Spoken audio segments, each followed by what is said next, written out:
تو آئیے ابراہیم علیہ السلام کی زندگی سے ہم کیا سبق لے سکتے ہیں یا ابراہیم جیسے بنو، یہ آج ہم دیکھیں گے۔ اللہ رب العزت قرآن میں فرماتا ہے اور کہتا ہے اولئک الذین ھدی اللہ فبہداہ مقتدی۔ یہ بڑی اہم بات ہے، یاد رکھیے، اولئک الذین ھدی اللہ۔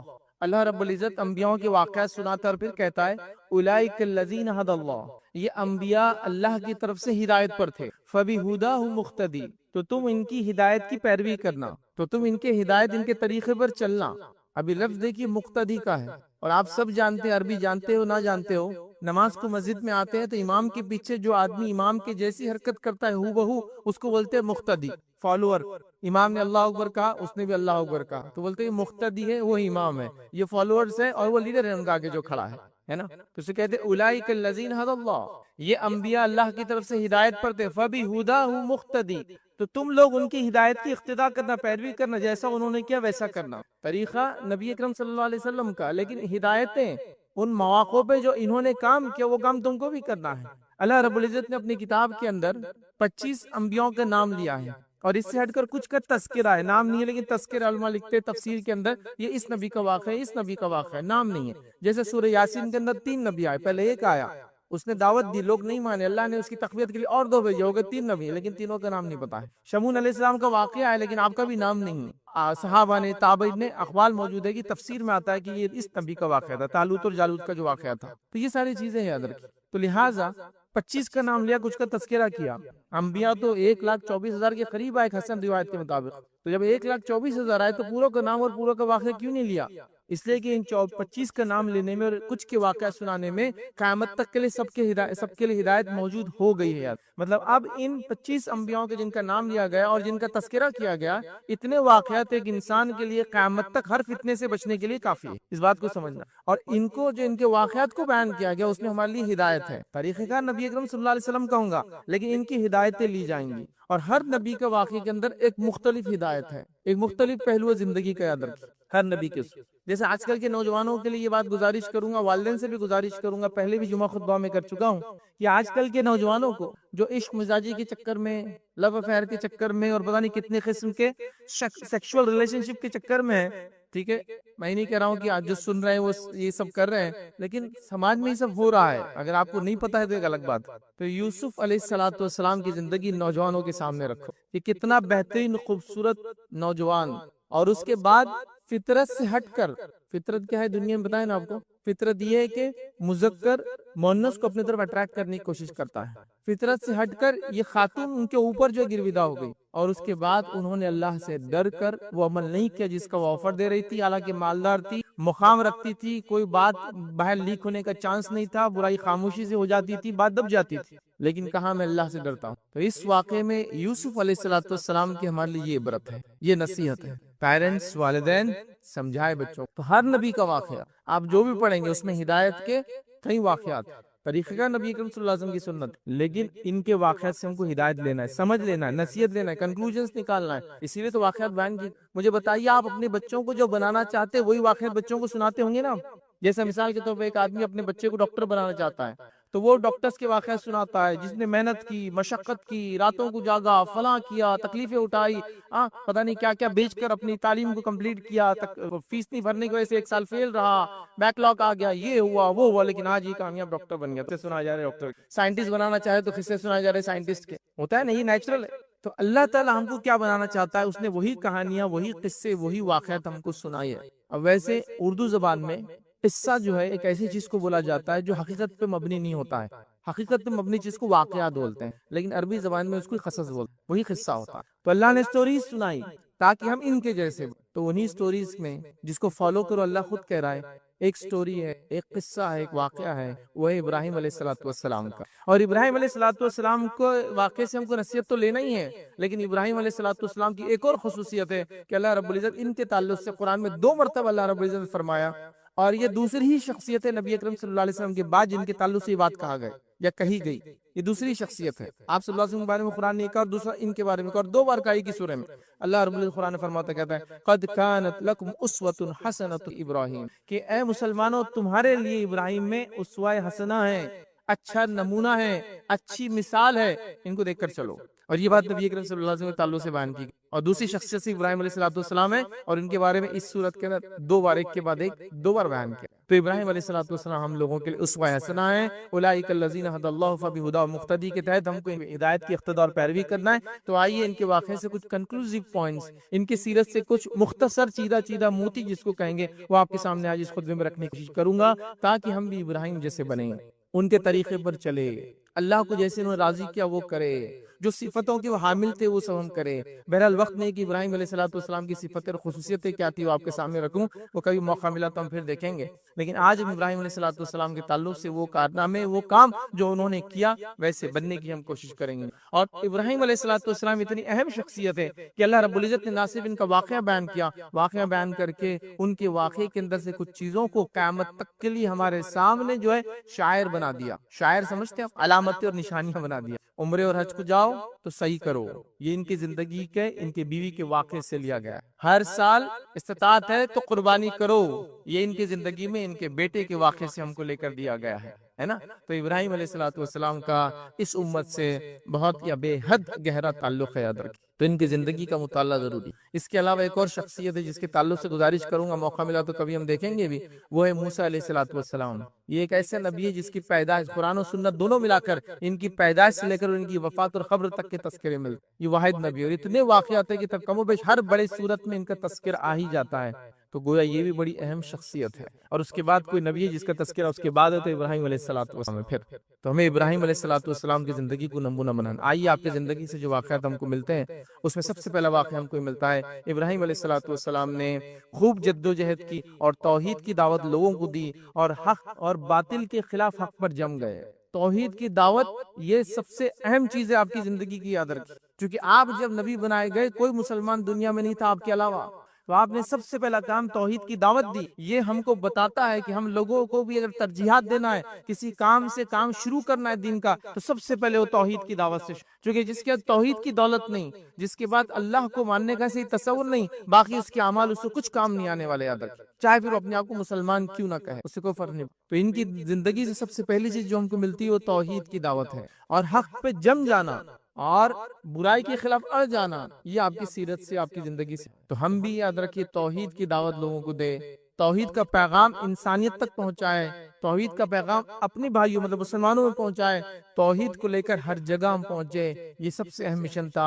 اسی کے تحت نبی اکرم صلی اللہ علیہ وسلم بھی بھیجے گئے تھے، اور اسی مشن کو لے کر صحابہ پوری دنیا میں نکل گئے تھے، اور یہی ان کا اصل مقصد تھا، ایک اللہ کی طرف لوگوں کو بلانا، اللہ کی بندگی کی طرف لوگوں کو بلانا، اور شیطان کی بندگی سے ان کو نکالنا۔ اور شیطان کی بندگی کیا ہے؟ ہر وہ چیز جس کی عبادت اللہ کے ساتھ یا اللہ کے علاوہ ہوتی ہے، وہ شیطان کی بندگی ہے، وہ طاغوت ہے، یاد رکھو۔ تو طاغوت یاد رکھو، ہر نبی کا پیغام تھا کہ انہوں نے طاغوت کو چھوڑنے کا حکم دیا، فاجتنبوا الطاغوت، طاغوت کو چھوڑنے کا اپنی قوموں کو حکم دیا۔ تو ہمیں بھی اس پیغام کو لے کر چلنا، یہ سب سے اہم دعوت ہے ابراہیم علیہ السلام کی، اس میں کوئی کمپرومائز نہیں۔ لیکن کتنی افسوس کی بات ہے، ہم لوگوں کو توحید کی طرف نہیں بلا رہے ہیں، توحید کی دعوت دینے سے ڈر رہے ہیں، اقوام عالم سے ڈر رہے ہیں، اپنے وطن میں ڈر رہے ہیں۔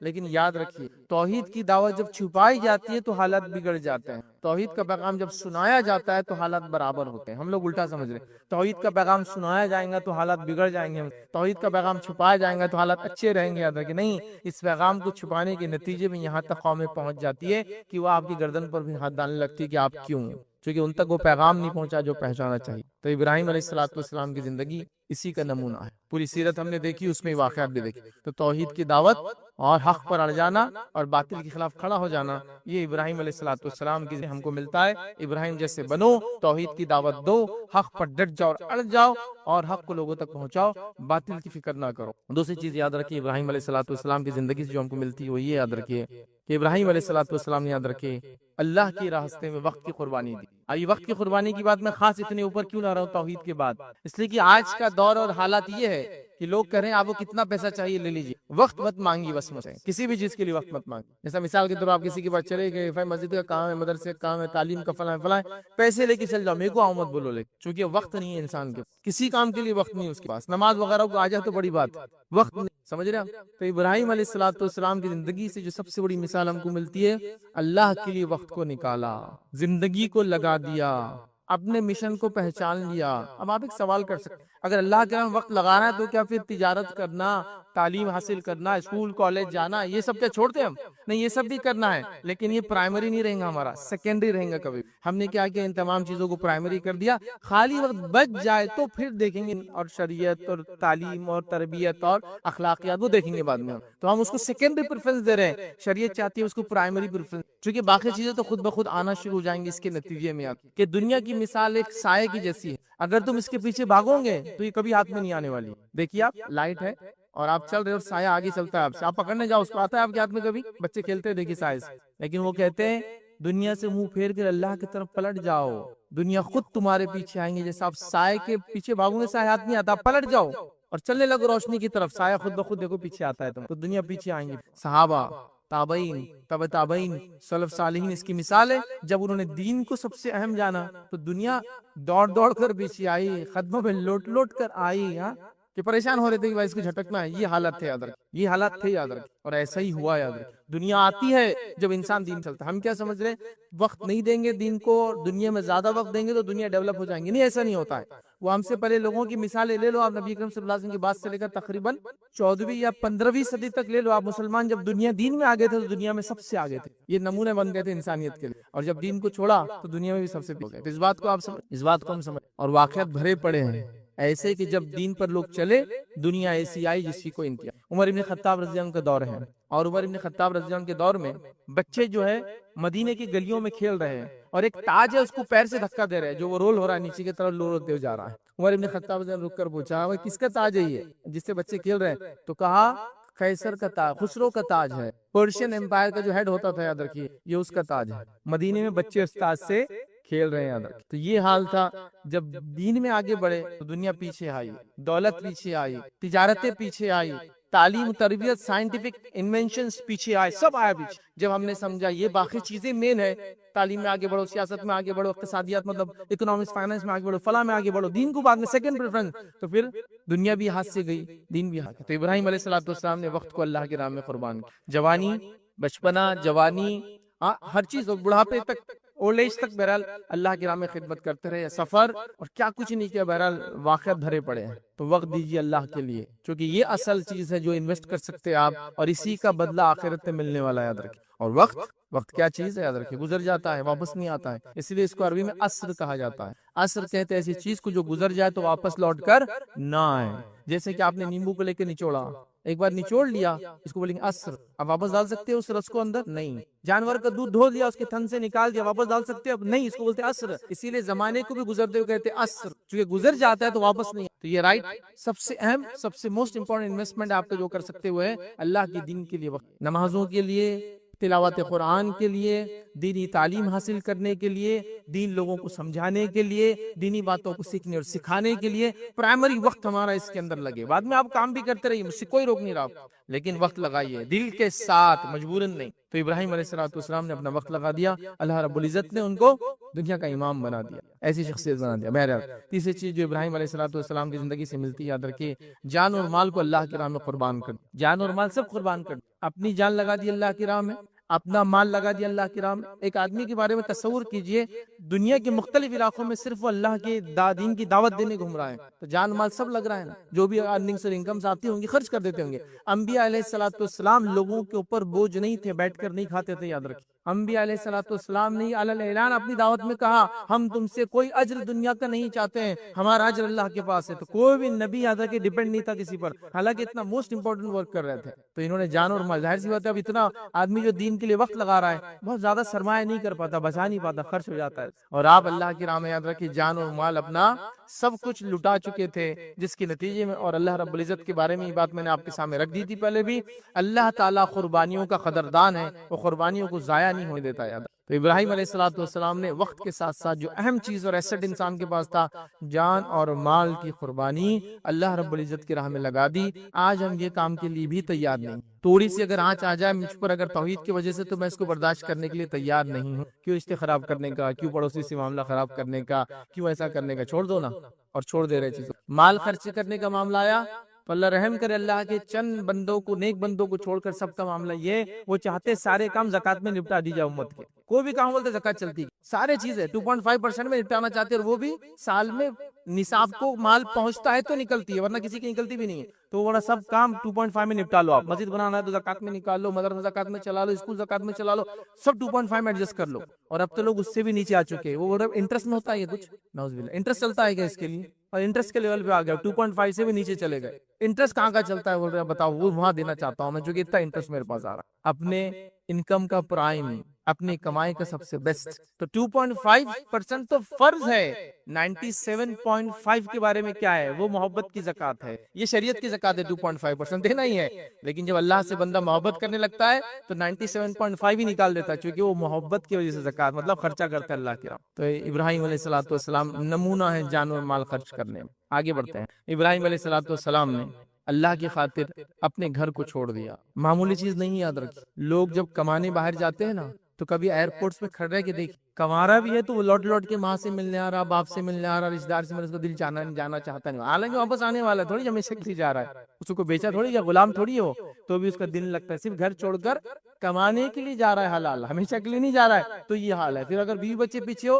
پھر تو لینے پہ دے رہے ہیں، جس کو رو رہا ہے، پریشان ہو رہا ہے، جانے کے بعد دل نہیں لگ رہا ہے اس کا، یہ ہو رہا ہے گھر چھوڑنے سے۔ ابراہیم علیہ السلام نے اللہ کی خاطر گھر چھوڑ دیا۔ والد نے وارننگ دی تھی نا، ابراہیم اگر اب آج کے بعد تم نے کچھ کہا تو تمہیں کیا کروں گا، پتھر مار کے قتل کر دوں گا۔ تو ابراہیم نے کہا تم پر سلامتی ہے اور گھر چھوڑ کر نکل۔ تو اللہ کے لیے گھر چھوڑنا، دیکھیے رشتہ دار آپ کے اچھے ہو برے ہو، ایون مومن ہو یا کافر ہو، تب بھی آپ ان کے ساتھ رہنا چاہتے ہیں، یہ نیچرل انکلینیشن ہے، فطری جھکاؤ ہے انسان کا، وہ چاہتا ہے۔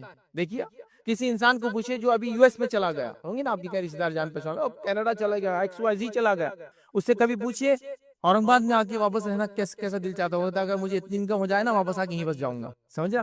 میرے حالات، میری مجبوریاں، بچوں کی تعلیم، فلاں کی شادی، بہنوں کی شادی، بیٹیوں کی شادی، یہ فلاں کے لیے میں وہاں رکا ہوا ہوں، موقع ملا تو واپس اپنے وطن آ جاؤں گا۔ تو وطن، گھر بڑی اہم چیز ہوتی ہے۔ ابراہیم علیہ السلام نے اللہ کے لیے گھر چھوڑ، اور گھر چھوڑ کے نکل، اب کس ایج میں نکلے نہیں جانتے، لیکن ارلی ایج زندگی کا، بالکل جوان تھے، بہرحال گھر چھوڑنا پڑا اپنے والد کا، چونکہ والد نے قتل کی وارننگ دے دی تھی۔ نکل گئے اس دعا کے ساتھ کہ اللہ تم پر رحم کرے، میں تم پر تمہارے لیے سلامتی کی دعا کرتے رہوں گا، اور کرتے رہے جب تک کہ اللہ نے روکا نہیں۔ قرآن نے کہا کہ ابراہیم علیہ السلام کو روکا ہے کہ بس مشرک کے لیے دعا نہیں قبول ہوتی، بہرحال تو گھر کو چھوڑنا، اسی طرح والد اور خاندان کو چھوڑنا آپ کی عظیم قربانیوں میں سے ایک قربانی ہے۔ کس کے لیے؟ اللہ کے لیے۔ ہم لوگ بیوی کے لیے چھوڑ رہے ہیں، جھگڑے کی وجہ سے چھوڑ رہے ہیں، اختلاف کی وجہ سے چھوڑ رہے ہیں، عزت نہیں ملی بول کے بھی چھوڑ رہے ہیں کچھ لوگ، شادی میں عزت نہیں بڑے بھائی کو، چلو میں اور میری بیوی جا رہے گھر چھوڑ کر، تو ہم دنیا کے لیے چھوڑ رہے ہیں، دین کے لیے انہوں نے گھر بھی چھوڑ دیا، والد کا گھر چھوڑ دیا، یاد رکھے وہ گھر سے نکل گئے۔ یہ بڑی، اس کو کہتے ہیں، جو لوگ جانتے ہیں، جو لوگ سمجھتے ہیں ان کو سمجھ میں آئے گا کہ والد اور خاندان کو چھوڑنا کتنا مشکل ہوتا ہے ایک انسان۔ تو آپ نے اپنے والد کو چھوڑا، اپنے خاندان کو چھوڑا۔ ہم دنیا کے لیے یہ سب کر رہے ہیں، دین کے لیے نہیں ہو رہا، لیکن آپ نے دین کے خاطر یہ کیا، والد کے وارننگ کو چھوڑ دیا۔ اسی طرح آپ نے قربانی میں ایک عظیم قربانی دی، اپنا وطن اللہ کے لیے، وطن چھوڑ دیا۔ اب چھوڑا کیا، لے جائے گئے اٹھا کر، گرفتار کر لیے گئے، میں یہ نہیں کہوں گا جیل میں ڈالے گئے، پتہ نہیں اس زمانے میں کیا سسٹم تھا، لیکن گرفتار تو کیے گئے، اٹھائے گئے، بادشاہ وقت کے پاس موجود کیے گئے، آگ میں ڈالے گئے۔ اس نے سمجھا آگ میں چونکہ بچ گئے، اب اس سے زیادہ بات کو آگے بڑھانے سے حق بات ظاہر ہو جائیں گی، ابراہیم کو جلا وطن کر دو، سٹی سے نکال دو، بستی اور شہر سے باہر کر دو، تو چلو ہم سیف ہو جائیں گے، تو جلا وطن کر دو۔ تو وطن سے بے وطن ہو گئے، یاد رکھیے، تو وطن کو چھوڑنا پڑا۔ وطن کیا ہوتا ہے، اس کی محبت لوگوں کے دل میں کیا ہوتی ہے، یہ فطری چیز ہے، یاد رکھیے۔ جو لوگ آزادی کے بعد جن کو موقع ملا لیفٹ اور رائٹ جانے کا، اس ملک کو چھوڑ کر چلے گئے، 75 سال بعد بھی آج بھی ان سے آپ پوچھے تو کہتے ہیں موقع ملا تو پھر اپنے وطن واپس آئیں، ہے نا؟ دیکھیے یہ محبت ہوتی ہے۔ 100 سال سے کسی کا خاندان فلاں جگہ جا کے بس گیا کمانے کی وجہ، آج بھی آپ سوال کریں گے تو کہیں گے وطن تو وہی ہے بھائی، آنا ہم پسند، یہ ہوتی محبت۔ تو وطن چھوڑا، والد کا گھر چھوڑا، اپنے خاندان کو چھوڑا، یہ دین کے لیے یاد رکھیں عظیم قربانیاں دی، یہ بڑی اہم بات ہے، یاد رکھیں۔ تو یہ بھی ملتا ہے ہم کو کہ اللہ کی راہ میں ہم اس سب چیزوں کو قربان کرنے کے لیے ریڈی رہے، جیسے ابراہیم علیہ السلام نے کیا۔ اسی طرح یاد رکھیے اللہ کی راہ میں سب سے محبوب چیز اللہ نے جب بھی ڈیمانڈ کی، ابراہیم علیہ السلام سب سے آگے کھڑے تھے اس چیز کو قربان کرنے کے۔ اب اوپر کی قربانیاں گھر بار وطن وہ تو ہو گیا، لیکن محبوب چیز جو انسان کو ہوتی ہے وہ ہوتی جان اپنی اور بیوی بچے، وہ بھی قربان کر دے۔ جب اللہ نے ڈیمانڈ کیا، بچہ پیدا ہوتا ہے، اسے شادی کرتے ہیں، حاجر علیہ السلام سے بچہ پیدا ہوتا ہے، اسماعیل نام رکھا جاتا ہے، بچہ دودھ پیتا ہے، اللہ کہتا جاؤ اس کو فلاں جگہ چلے گئے، کوئی آواز نہیں، کوئی چوچرا نہیں، کوئی سوال نہیں، کوئی یہ نہیں کہ ایسا کیوں اور ویسا کیوں، یہاں بھی ہو سکتا ہے، لے گئے اور لے جا کر چھوڑ۔ سب سے محبوب چیزوں کو اللہ کی راہ میں قربان کیا، رکھیے لے جا کر اپنے بیوی کو اور شیر خوار بچے کو، دودھ پیتے بچے کو لے جا کر اس جگہ چھوڑ دیا جہاں اللہ رب العزت نے حکم دیا تھا، یاد رکھیے تو اپنے بیوی کی قربانی دی، اپنے بچے کی قربانی، اور اس سے بڑھ کر کہ ان کی جدائی اللہ نے حکم دیا، جدائی تو پڑ گئی، اس کے بعد اللہ نے حکم دیا جا کر اس ننھے منھے بچے کو ذبح کر دو۔ آپ ذبح کرنے کے لیے نکلے، بچے کو لٹا دیا، اور چہرے کے بل نہیں لٹایا کیونکہ اس میں نظریں مل جاتی تو انسان کے دل میں محبت آ جاتی ہے، گردن کے بل لٹایا، مطلب پیشانی کو نیچے رکھا، اور اب چھری پھیر چکے تھے، آواز آئی اے ابراہیم تم نے اپنا خواب سچ کر دکھا۔ اللہ کو قربانی انسان کی نہیں چاہیے تھی، اللہ وہ جذبہ دیکھنا چاہتا، تو ابراہیم نے وہ جذبے کو بھی پورا کر دیا کہ جہاں بیوی بچوں الگ کرنے کی قربانی دی، وہیں اس قربانی کے لیے بھی ریڈی ہو گئے کہ اگر ذبح کرنے کا فزیکل سینس میں اللہ حکم دے کہ ذبح کر دو تو میں وہ بھی کر دوں گا اللہ کے، ہر چیز قربان کر۔ تو ابراہیم علیہ السلام کی زندگی یہی سکھاتی ہے۔ آج ہم جانور کو ذبح کرتے ہیں تو جانور کو ذبح تو کر رہے ہیں لیکن قربانی کا جذبہ ابھی بھی نہیں جاگا ہے۔ جانور کو تو ذبح کر رہے ہیں لیکن قربانی کا جذبہ ابھی بھی نہیں جاگا ہے۔ بازو کے جانور نے میرے جانور کے اس میں چارے منہ ڈالے تو اس پہ جھگڑا چل رہا ہے، اور یہ جانور کو اللہ کے نام میں پورا قربان کرنے والا ہے، لیکن قربانی تو دی جا رہی ہے، لیکن حال کیا ہے؟ قربانی اللہ کے راہ میں دی جا رہی ہے، چمڑے کو کسی کو دے دیا جا رہا ہے چونکہ ہم کو اب اس کا استعمال نہیں آتا ہے، گوشت پورا کھا لیا جا رہا ہے۔ وہ بھی تو جذبہ جاگے کہ پھر غریبوں کو، مسکینوں کو، محتاجوں کو، بے سہاراؤں کو، اور ہمارے نان مسلم برادران جو یہ کھاتے ہیں ان تک پہنچاؤں تاکہ وہ اسلام سے۔ بہت سے لوگ سوال کرتے ہیں کہ اگر مسلموں کو قربانی کو دیا جا سکتا ہے؟ ہاں دیا جا سکتا ہے، ہر اس شخص کو جو کھا سکتا ہے۔ محبت بڑھانے کا اچھا موقع ہے، کھاتا ہے کھلاؤ، بلاؤ، تحفتاً دو، یہ بڑی اہم بات ہے۔ بہرحال یہ بھی حصہ یاد رکھیں، تو قربانی یاد رکھیے ہم کو سبق دیتی ہے کہ ابراہیم نے جیسے اپنے وقت کی، جان کی، مال کی، وطن کی، بیوی کی، بچوں کی، سب چیز کی قربانی دی، تو میں بھی جانور کے گردن پہ چھری پھیر کر یہ اعلان کرتا ہوں کہ میں بھی اس جذبے کے ساتھ اللہ تیری راہ میں قربانی دینے کو آج بھی ریڈی ہوں جیسا ابراہیم جب ریڈی تھے۔ یہ اس کا پیغام، یہ میسج ہے قربانی کا۔ اب رسمی قربانی تو باقی ہے، رسمی سمجھتے نا، ایک کسٹم ہے، بس چھری پھیر دینا ہے، بس کیسے کیا بس نہیں معلوم، باپ دادا کرتے تھے ہم کو بھی کرنا ہے، جذبہ نہیں جاگا، وہ بات دل میں نہیں آ رہی کہ یہ تو آخر نتیجہ ہے، یہ تو جسو کہیں گے بالکل پیک اور چوٹی ہے جو ہم کر رہے ہیں، لیکن اس کے پیچھے ایک بیک گراؤنڈ اور پوری کہانی ہے جس سے مجھے اور آپ کو نصیحت لینا، اللہ کی راہ میں جان، مال، بیوی، بچے، سب چیز کی قربانی دینا، یہ واقعہ ہے۔ تو ہم نے ایک رسمی قربانی تو لے کرنا چاہیے، میں اسے انکار نہیں کر رہا ہوں کہ کوئی رسمی طور سے کرتے رہے، یاد تو رہے گا، لیکن ریئل میسج کو بھی یاد کیجیے۔ صرف جانور کی گردن پہ چھری پھیرنا ہے تو کئی لوگ پھیر رہے ہیں ایسے، کئی مذاہب میں اس کی اجازت ہے، کر رہے ہیں وہ اپنے معبودوں کو خوش کرنے کے، ہم اللہ کو خوش کرنے کے لیے کرتے ہیں، لیکن اللہ کو خون اور یہ جو جانور کا یہ گوشت وہ نہیں پہنچتا ہے۔ اللہ رب العزت نے اس بات کو قرآن میں اعلان کر دیا، لن ینال اللہ لحومها ولا دماؤها ولکن ینال التقوی منکم، نہیں پہنچتا اللہ کے پاس تمہارے جانوروں کا گوشت اور خون، لن ینال اللہ لحومها، ان کا گوشت نہیں پہنچتا، ولا دماؤها، ان کا خون بھی نہیں پہنچتا، ولکن التقوی منکم، وہ تمہاری جو نیت ہے نا، وہ نیت اللہ کو، تو اللہ کو کیا پہنچتا ہے؟ قربانی کی نیت، گوشت اور خون نہیں پہنچتا۔ کچھ مذاہب میں معبودوں کو وہ قربانی دیتے ہیں، ان کا عقیدہ یہ کہ گوشت اور خون بھی معبودوں کو پہنچتا ہے، ہمارے پاس وہ عقیدہ نہیں ہے، یہ تو صرف اللہ کے پاس نیت پہنچتی ہے کہ کس خالص نیت سے قربانی کیا، کیا سیکھا اس سے، تو پھر کیا پہنچا رہے اللہ کو؟ صرف نیت پہنچا رہے، اس میں بھی گڑبڑ کر دی تو کیسا ہوگا؟ میرا بکرا تیرے بکرے سے بڑا دکھے اس کے لیے لے رہے، تو پھر یہ نیت کرپٹ ہو جائے۔ ہاں میرا بڑا جانور زیادہ غریبوں کو فائدہ پہنچائیں گا اس لیے میں لے رہا ہوں، بہت اچھی نہیں، لیکن ابھی تو کمپٹیشن آپ دیکھ رہے ہیں نا، مطلب عجیب لیول پر کمپٹیشن چل رہا ہے، جانوروں کو سجایا جا رہا ہے، مہندیاں لگائی جا رہی ہیں، نہلایا جا رہا ہے، تم سے بڑا میرا، میرے سے بڑا تمہارا، کاسٹ کے اوپر وہ کیا جا رہا ہے، وہ 1 لاکھ کا اتنا سلا لیا اس نے، کس کو گوشت ملیں گا؟ ایک پیکٹ میں آ جاتا کٹنے کے بعد، فائدہ کتنے لوگوں کا 1 لاکھ میں، وہ نہیں دیکھا جا رہا ہے۔ اصل کمپٹیشن ہے روپے اور پیسے کا، تمہارا بادام کھاتا ہے، میرا گھاس کھاتا ہے، تو اس پہ چل رہا ہے معاملہ، یہ سب چل رہا ہے۔ تو جو چیز پہنچتی ہے نیت، اس پہ بھی یہ حال، کیسے پہنچیں گے وہ؟ پھر کیا پہنچا رہے اللہ؟ نہ چمڑا پہنچ رہا ہے، نہ گوشت پہنچ رہا ہے، نہ خون پہنچ رہا ہے، جو پہنچانا نیت ہے اس میں بھی اگر یہ فساد آ جائے تو کیا فائدہ؟ لاکھ روپے کے اچھے جانور لے کاٹے اور لوگوں میں تقسیم کرے، اس کا اجر و ثواب، لیکن صرف دکھاوے کے لیے لاکھ روپے کا ایک لالیا جو بادام کھاتا ہے اس کے گوشت میں کوئی فرق نہیں آتا ہے، بادام کھاؤ یا کچھ کھاؤ، اللہ نے جانوروں کو جو بنایا بس ایک فطرت ہے، اس سے کوئی فرق تھوڑی پڑتا ہے، لیکن یہ سب کمپٹیشن چل رہا ہے قربانی کے نام پر، حد سے تجاوز کیا جا رہا ہے قربانی کے، اور قربانی دینے سے پہلے اپنی قربانیاں دی جا رہی ہیں۔ کچھ علاقوں کے اندر یہ حال کر دیا گیا، اتنا شو آف کا معاملہ چلتا ہے کہ کروڑوں کی جانور لیتے ہیں، منڈیاں لگتی ہے، بازار لگتے ہیں، کمپٹیشن ہوتے ہیں، ریڈ کارپٹ پہ جانور گھمائے جا رہے ہیں، پتہ نہیں دوسرے ملک سے یہ ملک لائے جا رہے ہیں، نماز ایک پتہ نہیں فرض، لیکن جانور کی قربانی کے لیے کروڑوں روپے، کہ حتیٰ کہ 5-5، 6-6، 10-10 کروڑ کے جانور لیے جائے۔ آپ کو نہیں پتا تو انٹرنیٹ کا دور ہے، کھول کے دیکھ لیجیے 5 کروڑ کا فلاں، 10 کروڑ کا فلاں، تو آپ کو سب مل جائے گا۔ تو یہ کمپٹیشن نہیں تھا، 10 کروڑ 5 کروڑ میں تو کتنے مختلف جانور آ جاتے تھے، سب کو قربان کر کے زیادہ زیادہ لوگوں کو پہنچاتے۔ نبی اکرم صلی اللہ علیہ وسلم نے اپنے استطاعت کے اعتبار سے مختلف موقعوں پر زیادہ اور کم قربانیاں کی۔ ایک مرتبہ آپ نے 100 اونٹ اللہ کے نام میں ذبح کیے، جس میں سے کچھ اپنے ہاتھ سے ذبح کیے، باقی علی سے کہا کہ علی تم ان کو جو ہے قربانی کرو، نہر کرو، اونٹ کو جس طرح سے ذبح کیا جاتا ہے تم کرو۔ تو کیا گویا اس سال آپ نے کتنے حصے دیے؟ 1000 حصے۔ ایک اونٹ میں قربانی میں 10 حصے ہوتے ہیں اور حج کے اندر 7 حصے، تو اس 10 کے حساب سے 100 اونٹ مطلب 1000 حصے دیے۔ ایک مرتبہ آپ نے اپنے اور اپنے خاندان کی طرف سے ایک بیل ذبح کیا، مطلب 7 حصے دیے، اور آخری قربانی جو آپ نے کی اس میں آپ نے اپنے اور اپنے خاندان کی طرف سے ایک چت کا برا بکرا ذبح کیا۔ تو سارے ہم کو بتا دیے گئے، کم سے کم اور زیادہ سے زیادہ سب آ گیا ہمارے پاس۔ تو اللہ نے دیا تو ملٹیپل اینیملز، لیکن نہیں یہ شو آف والا اینیمل رہتا ہے جو پتہ نہیں کتنے کروڑ کا آتا ہے۔ ابراہیم علیہ السلام نے، اللہ نے جب ڈیمانڈ کیا اپنی سب سے قربان چیز یہ اللہ کی راہ میں لگا دی۔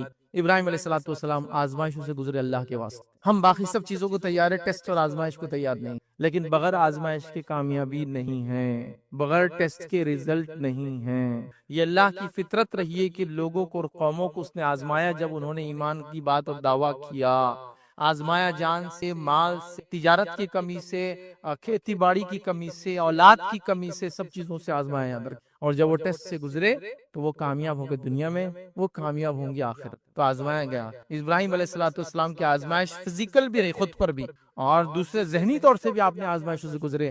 سب سے پہلے تو ایک عمر گزر چکی تھی، اللہ نے حکم دیا ختنہ کا، اس سے پہلے ختنہ نہیں کی جاتی تھی۔ ابراہیم علیہ السلام نے اس عمر میں اپنے ہاتھ سے اپنی ختنہ کی۔ مشکل ہوتا ہے انسان، اللہ کا حکم۔ تو دیکھیے ٹیسٹ، فزیکل ٹیسٹ ہوگا، خود کا ٹیسٹ۔ اس کے بعد یاد رکھیں ہجرت کی اللہ کی راہ میں، کیسی آزمائش، گھر بار چھوڑا وہ تو ہوگا، لیکن اب ٹیسٹ، ٹریول کرنا ہے ایک ملک سے دوسرے ملک، دوسرے ملک سے تیسرے ملک۔ آپ مصر تک گئے، یہ بات تو ثابت ہے حدیث سے۔ آپ جو ہے شام کے اندر رہے، یہ بات بھی حدیث اور اس سے ثابت ہے، یاد رکھیں شام میں آپ تاریخ اعتبار ثابت، آپ شام میں رہے، فلسطین والا جو علاقہ ہے، فلسطین، لبنان، جارڈن، ٹھیک ہے، یہ جو علاقہ یاد رکھیں، اس کو پہلے شام، 4-5 کنٹری پہلے ایک ہی ملک تھا، اس کو بولتے تھے شام۔ تو آپ سیریا، یہ شام گئے، یاد رکھیے وہ سفر کیا۔ آپ رہنے والے کہاں کے تھے؟ عراق کے تھے، بابل، تو وہاں سے نکل کے وہاں تک، مطلب کئی ممالک کا سفر اللہ کے لیے ہجرت۔ 5 بار تو آپ صرف جو حاجرہ علیہ السلام کو مکہ چھوڑ کے گئے، اس کے بعد وہاں ملاقات کے لیے، اس کے علاوہ کتنی بار نہیں مل۔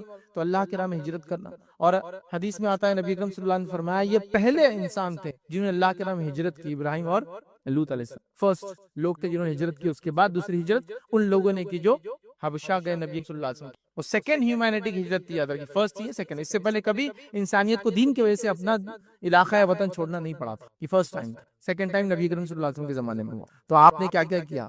خود ختنہ کی، اللہ کی راہ میں ہجرت کی، یاد رکھیے رشتوں کو چھوڑ دیا، گرفتاری آپ کی، کیا کیا نہیں، آگ میں آپ ڈالے گئے، جلا وطن کیے گئے، یاد رکھیے، لیکن ہر کام اللہ کی محبت میں کر گزرے۔ آگ میں ڈالا جانا کوئی عام آزمائش ہے، کوئی عام ٹیسٹ ہے؟ آپ کے سامنے آگ اور کہا جائے ایمان اگر نہیں چھوڑتے ہو یا بادشاہی وقت کو رب نہیں مانتے ہو تو آگ میں، یا پھر معبودوں کے خلاف بات کرنا نہیں چاہو، آگ میں ڈال دی جاؤں گے، تو انسان کی حالت کیا ہو جائیں گی؟ آپ ہنسی خوشی آگ میں چلے، اللہ تعالیٰ نے آپ کو آگ سے بچا لیا۔ لیکن آپ سائیکولوجیکلی ایک آدمی کی ذہنیت کے بارے میں سوچیں کہ اس پہ کیا اثر پڑتا ہے جب وہ اس سے عدالت ہوتا ہے۔ انبیاء علیہ السلام انسانی ہوتے ہیں، روبوٹس نہیں ہوتے ہیں کہ ان پہ امپیکٹ نہیں ہو رہا ہے، ہوتا ہے۔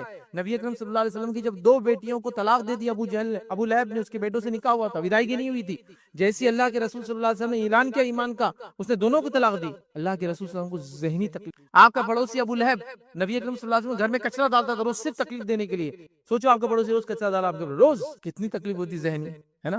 ذہنی تکلیف انبیاء کو بھی ہوتی ہے، پریشان وہ بھی ہوتے ہیں۔ تو ابراہیم علیہ السلام سوچیے اب آگ میں ڈالے جا رہے ہیں، اور رات کیسی گزری ہوں گی، آنکھ کے سامنے کھڑے ہیں، وقت کیسا ہوگا وہ نہیں جانتے کہ تقدیر میں کیا لکھا ہے، اللہ ہو سکتا ہے اسے ذریعے موت دے دے، ان کو نہیں پتا ہے کہ ابھی معجزہ ہونے والا ہے۔ یہ ٹیسٹ تو آزمائش، ہجرت کی آزمائش، رشتہ چھوڑنے کی آزمائش، گرفتار ہونے کی آزمائش، آنکھ میں جانے کی آزمائش، کتنی آزمائشوں سے گزرا تھا کہ وطن کو چھوڑنے کی آزمائش، بیوی بچوں کو چھوڑنے کی آزمائش، کیونکہ میں الگ لے چکا ہوں اس لیے اب رکھ نہیں رہا ہوں، وہ قربانی میں ہم نے لے لیا۔ تو یہ ساری آزمائشوں سے ابراہیم علیہ السلام جو گزرے، یاد رکھیے۔ تو ابراہیم جیسے بنو ان تمام چیزوں کی قربانی کے لیے تیار رہو، یاد رکھو۔ اور قربانی کا معاملہ ہی ایسا، یاد رکھو، قربانی کا معاملہ ہی ایسا ہے کہ مثال کسی دینے والے نے کہی تھی، بہت رف مثال ہے، لیکن مثال دینے والے نے بڑی اچھی مثال دی تھی کہ جو کٹتے ہیں، قربانی کی بات ہو رہی، وہ بڑھتے ہیں۔ تو قربانی دینے کے لیے جو قومیں ریڈی ہے وہ دنیا میں پھلتی پھولتی آگے بڑھتی، جو قربانیاں دینے کے لیے ریڈی نہیں ہے وہ قومیں پیچھے ہو جاتی ہے، وہ باقی بھی نہیں رہتی ہے، ختم بھی ہو جاتی ہے۔ کی مثالیں میں نام لے کر دینا بھی نہیں چاہتا۔ وہ جو لوگ قربانی کے لیے تیار ہوتے ہیں، صحابہ کی جماعت سے شروع کیجیے اس معاملے کو،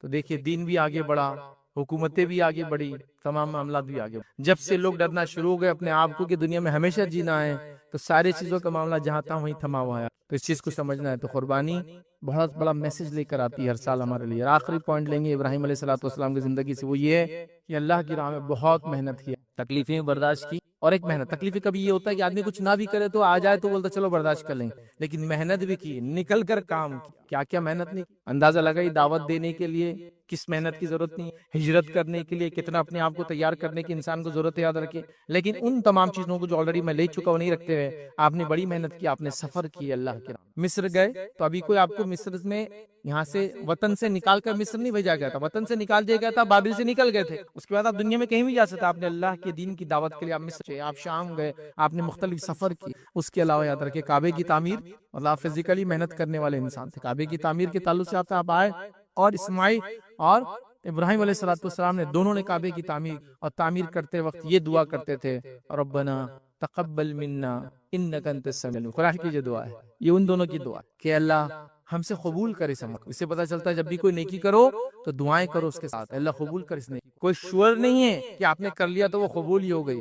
کہ ابراہیم علیہ الصلوۃ والسلام شور نہیں تھے، دعائیں مانگ رہے پھر بھی، چونکہ پتہ نہیں نیت میں کہاں کھوٹ رہ جائے، کہاں گڑبڑ ہو جائے، رب العزت کون سی بات پسند نہ ہے، تو ربنا تقبل منا، اللہ ہم سے قبول کر، انک انت السمیع العلیم، تو سننے والا اور علم رکھنے والا ہے۔ تو نیکی کے وقت دعا کرنا یہ ابراہیم علیہ الصلوۃ والسلام کی سنت اور طریقہ ہے، ہم نے بھی کرنا چاہیے ہر نیکی کے وقت۔ تو لہٰذا سفر کیا، کعبے کی تعمیر کی، اور بہت کچھ کیا، یاد رکھے انتھک محنت آخر وقت تک ابراہیم علیہ الصلوۃ والسلام۔ تو یہ چند نکات تھے یاد رکھے جو میں نے مناسب سمجھے تھے ابراہیم علیہ الصلوۃ والسلام کی زندگی سے رکھوں۔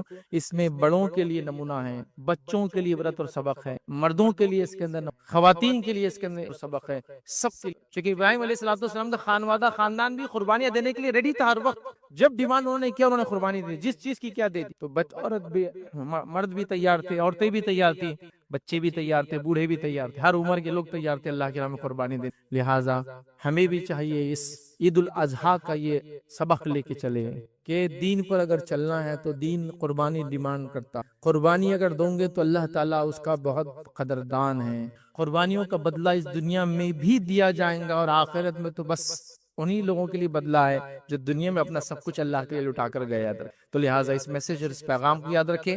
جانور کی گردن پہ چھری بھی پھیرے، لیکن اس میسج اور اس پیغام اور اس انٹینشن اور نیت کے ساتھ کہ اللہ ویسی قربانی دینے کی میں بھی تیار ہوں جیسا تیرے خلیل، تیرے دوست ابراہیم علیہ الصلوۃ والسلام نے دیا تھا۔